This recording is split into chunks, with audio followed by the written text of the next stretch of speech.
blowback. It's a CIA term. Blowback does not mean simply the unintended consequences of foreign operations. It means the unintended consequences of foreign operations that were deliberately kept secret from the American public, so that when the retaliation comes, the American public is not able to put it in context, to put cause and effect together. You're under attack. Why do they hate us? That's the question everybody's asking. Our government did not want the forensic question asked, what were their motives? And instead chose to say they were just evildoers. Vietnam. What they learned from Vietnam, above all, was that they lost the war because they couldn't keep it private from the American public. After the Vietnam War, the Pentagon began studying how can we make sure there are no more body bags in American living rooms. And we must find a way to no longer allow reporters in the field to actually see death. We are an army of one. One team, one mission, one goal.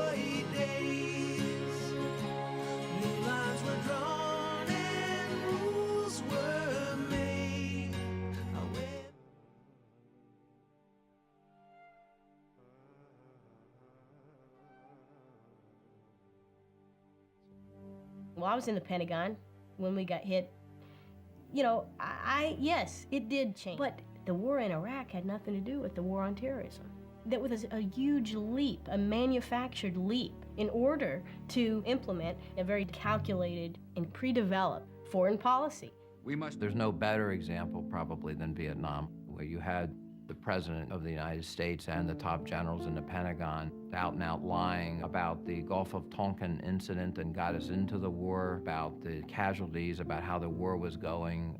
Anyone who has ever looked closely at the Vietnam War can see that the public and the media were manipulated substantially. We don't like to think of ourselves as a militant nation, but we are in fact an incredibly militant and militaristic nation. It's not a view of ourselves that we want to carry around, but the fact is we are.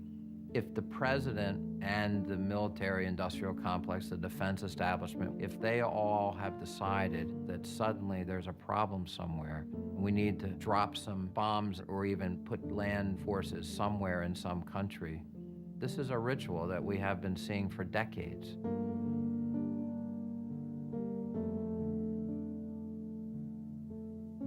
We've toppled governments, we've done coups d'etats, we've used intelligence services for covert purposes and done horrible things around the world, and we have put up with the most heinous human rights abusing countries. We have propped them up, we've even trained them how to commit human rights abuses. Today's demon was yesterday's friend, all in the name of either the Cold War or for commercial reasons.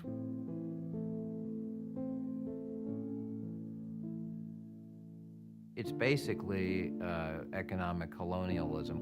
No one uses the colonialism word, but instead of just taking over the countries, we have a better way. We just go in and have free markets. Whether we're trying to sell our products to their citizens or we're trying to mine their resources, we need to be in that country for some reason, and therefore we're going to talk about free markets, free trade. But what's really going on is we want our companies to get rich in your country. Downtown to my duplex cave.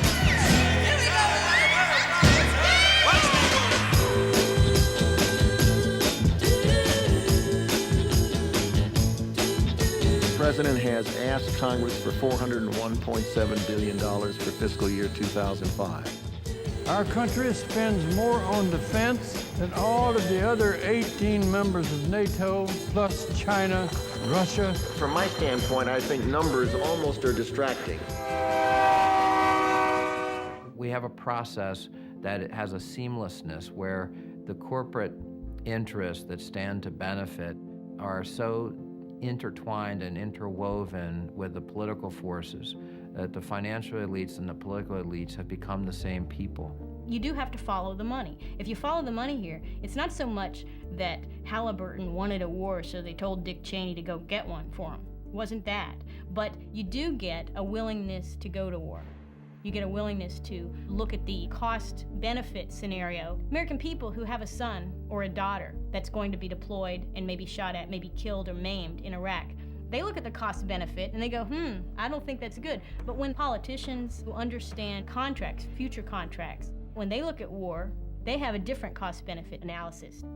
The defense budget is $750 billion. Profits went up last year well over 25%. I guarantee you, when war becomes that profitable, you're going to see more of it. The reason we're in Iraq, first off, has not honestly been told to the American people. It certainly had nothing to do with the liberation of the Iraqi people. It was never part of the agenda, and it's not part of the agenda now.